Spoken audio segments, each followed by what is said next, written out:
Olá, terráqueos! No vídeo de hoje, a gente vai falar um pouco sobre o Índice de Massa Corporal, ou IMC, como é conhecido por aí, e por que ele não é a melhor métrica para se identificar se alguém está saudável ou não. E é isso que a gente vai debater no vídeo de hoje, mas antes já queria pedir para você deixar aquele like, se inscrever no canal, ativar o sininho, e se você gosta do meu trabalho e pode contribuir financeiramente, ajudar com o Pix que está aqui na tela, com o Apoia-se que está na descrição, ou se tornando membro do canal. Agora, bora lá? Peso, altura, IMC, contar calorias. Por décadas, a narrativa dominante nos fez acreditar que a nossa saúde pode ser definida apenas por números, prontamente calculáveis e classificáveis através de fórmulas simples. Mas e se eu te disser que os pilares desses métodos, o índice de massa corporal e a tão famosa contagem de calorias, não só são incompletos, como possuem raízes bastante problemáticas, para se dizer o mínimo, e com limitações profundas que afetam diretamente a forma como enxergamos nossos corpos e a nossa saúde? Para começar a entender essa história, vamos entender a origem do IMC.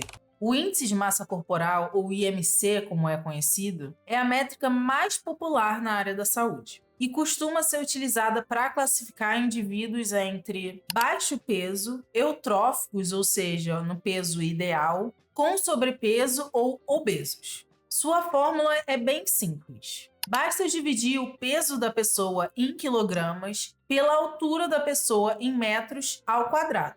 Eu sei que ele parece muito prático e objetivo, mas um número cada vez maior de especialistas tem questionado seriamente o seu valor como ferramenta de diagnóstico individual. E para entender a origem do problema, a gente vai voltar um pouquinho na história. A fórmula do IMC, inicialmente conhecida como Índice de Quetelet, foi criada em 1832 pelo matemático belga Lambert Quetelet. Curiosamente, o Quetelet não tinha interesse sobre a obesidade.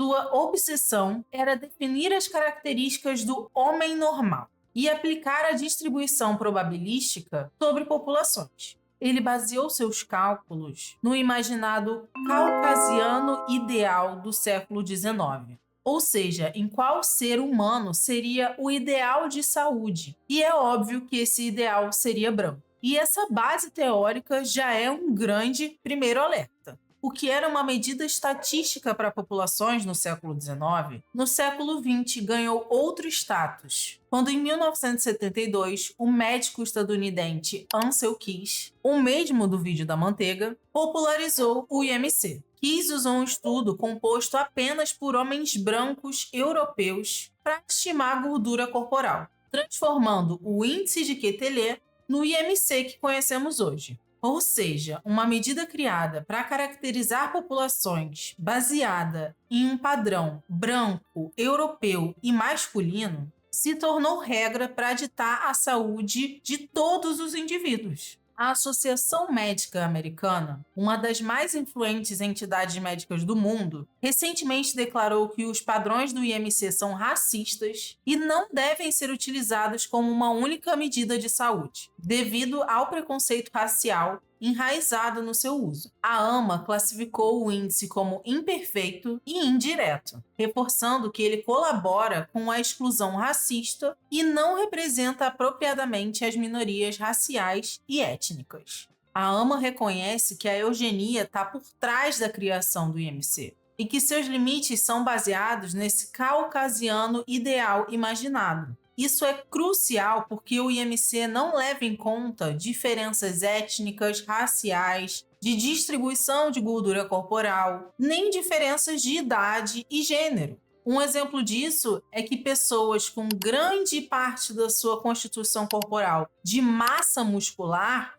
vão ter um IMC classificado como de pessoas obesas, porque o IMC não faz essa distinção do que é massa de gordura e do que é massa muscular. Ele leva apenas em conta a altura e o peso da pessoa. Inúmeros especialistas do mundo inteiro já vêm dizendo que o IMC não é um índice bom para classificar pessoas com saúde ou não. Um exemplo disso foi uma nova diretriz da OMS que saiu recentemente e propõe novas formas para se diagnosticar a obesidade que vão além do IMC. Uma vez que a obesidade é uma doença multifatorial, a gente não tem como avaliar se uma pessoa é obesa ou não apenas pelo uso do IMC. E é por isso que agora existem novos fatores para se avaliar isso. E nesses novos métodos de avaliação tem a inclusão de critérios como circunferência de cintura e quadril, circunferência abdominal e avaliações diretas de gordura corporal, como o DEXA. Mas, para além das falhas científicas, o foco no IMC pode ser prejudicial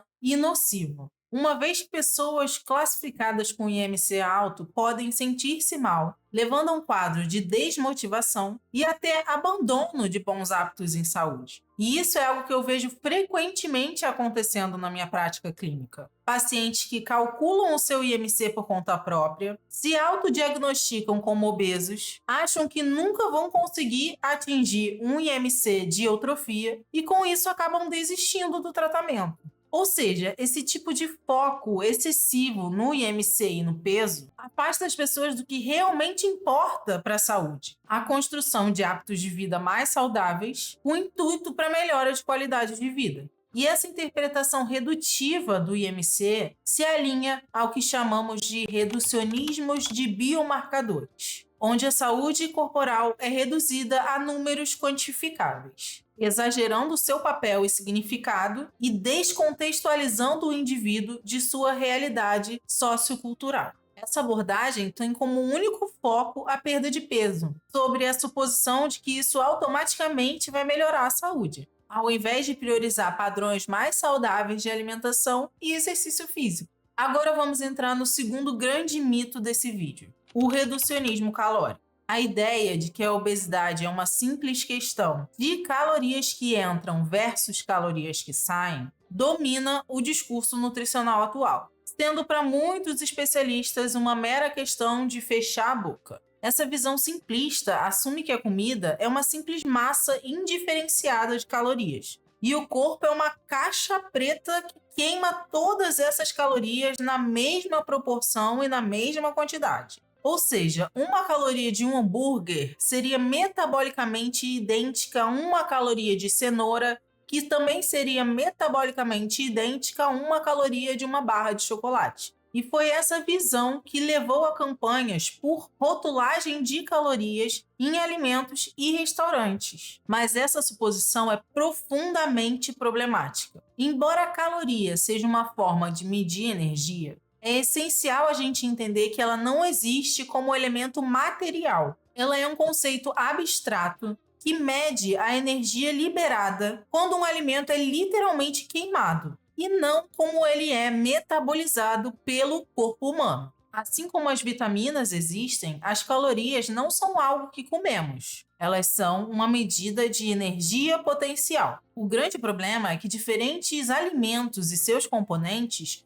não são metabolizados da mesma forma pelo nosso corpo. A ideia de que uma caloria de gordura é equivalente a uma caloria de proteína ou de carboidrato para fins de controle de peso é um retorno ao rigor nutricional lá do século XIX. E o reducionismo calórico também ignora as complexas interações dos alimentos com os nossos hormônios corporais. Vamos ver alguns exemplos claros disso. A energia disponível da proteína em carnes, laticínios e ovos é maior do que a energia da proteína em vegetais, como cereais e legumes. Além disso, alguns componentes, como a proteína, exigem consideravelmente mais energia para serem metabolizados do que as gorduras e os carboidratos. O valor de alimentos ricos em fibra, por exemplo, também é superestimado pelos valores padrão. E o mais importante, os valores de calorias, calculados com bases nos padrões atuais, podem variar em até 10%, sem que as agências reguladoras considerem isso para as modificações. E 10% de variação é bastante, não é? Outro ponto vital é a saciedade. O valor calórico dos alimentos não nos diz o quanto saciante ele é. E alimentos com a mesma quantidade de caloria podem ser mais ou menos saciantes. Escolher alimentos com menos calorias não é necessariamente a melhor estratégia para a perda de peso se eles não vão saciar a sua fome e vão te levar a comer mais depois. Alimentos ultraprocessados, por exemplo, podem ser facilmente consumíveis, dificultando os mecanismos de saciedade do nosso corpo. Enquanto alimentos integrais mais densos em energia promovem a saciedade e limitam o consumo excessivo desses alimentos. Por isso, a mensagem de saúde pública devia ser: coma mais alimentos naturais, ao invés de simplesmente coma menos calorias. Além disso, a contagem de calorias pode dificultar a distinção entre a qualidade dos alimentos e o seu grau de processamento.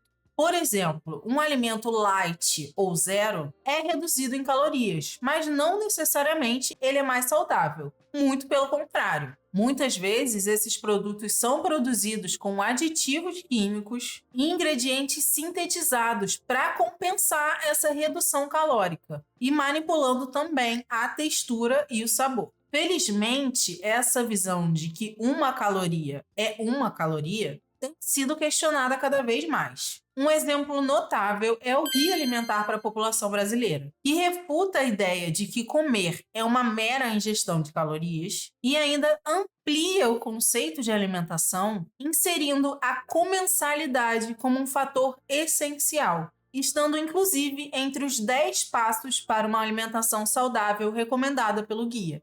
Para o guia, o local que você come e até mesmo se você come acompanhado ou não importam, pois a companhia nas refeições favorece o comer com atenção e com regularidade, e combinado com um ambiente limpo e tranquilo, amplia o desfrute da alimentação. Além disso, a fonte das calorias ingeridas afeta diretamente a sensação de fome e saciedade. Dessa forma, a gente conclui que a contagem de calorias é inútil para orientar escolhas alimentares melhores, pois ela não diferencia uma maçã de 100 calorias de um pacote de biscoito ultraprocessado com as mesmas 100 calorias. Essa visão simplista também ignora os mecanismos fisiológicos de autorregulação do peso, mantendo-o estável por longos períodos, mesmo com variação na quantidade de ingestão de calorias diária e no nível de exercício que a gente faz durante a nossa vida. O reducionismo calórico trata o nosso corpo como uma máquina que queima energia, mas a relação entre ingestão de calorias e gasto energético é muito mais complexa e interligada por fatores biopsicossociais do que apenas uma relação entre calorias ingeridas e calorias gastas. Ou seja, como vimos, tanto o IMC quanto a contagem de calorias são ferramentas limitadas e problemáticas quando se trata de avaliar a saúde individual, além de nos fornecerem uma visão reducionista do corpo e da nutrição, falhando em considerar a complexidade do corpo humano, as diferenças culturais, o contexto social e a cultura da alimentação. A saúde é muito mais complexa do que apenas números isolados. Não é apenas uma questão de fechar a boca e malhar. Por isso, a mensagem central desse vídeo é que o nosso corpo é um organismo complexo, que tem seus mecanismos fisiológicos de autorregulação de peso, e que a alimentação é muito mais do que uma mera ingestão de calorias. E que, portanto, focar na perda de peso como sinônimo de saúde não só não é eficiente, como pode ser negativo e até perigoso, principalmente em casos de pessoas que têm transtornos alimentares. Realidade é que saúde tem muito mais a ver com mudança de comportamento e melhora nas condições de vida do que com contagem de calorias e IMC. Ter saúde é sobre ter menores jornadas de trabalho, transporte público de qualidade, dormir melhor, ter tempo para cozinhar e se alimentar junto com seus entes queridos, comida de qualidade e sem agrotóxico, tempo para lazer e muitas outras coisas. Tudo isso pode melhorar drasticamente a saúde e o bem-estar, independentemente se o seu peso mudou ou não. Por isso, está na hora da gente se afastar dessas métricas ultrapassadas e adotarmos uma estratégia mais abrangente e inclusiva, que celebre a diversidade de corpos e foque no bem-estar integral e na saúde real, não só em números na balança ou numa fórmula racista. Saúde é construir um mundo melhor, menos desigual, onde todos possam ter acesso a uma saúde ampla e irrestrita e que ela passe a cumprir o seu papel real de libertação e não esse que hoje abriga, que é a opressão. Bom, se você chegou até o final desse vídeo, eu queria te perguntar se você já conhecia essa história por trás do IMC e da contagem de calorias. Por isso, já deixa aqui nos comentários o que você achou desse vídeo. Se você gostou, já deixa aquele like, se inscreve no canal, ativa o sininho para não perder nenhum vídeo novo. Se você gosta do meu trabalho e pode contribuir financeiramente, tem o Pix aqui na tela, na descrição tem o link do meu Apoia-se, ou você pode se tornar membro do canal para ter acesso a conteúdos exclusivos da área de membros. E é isso, beijos e até a vitória!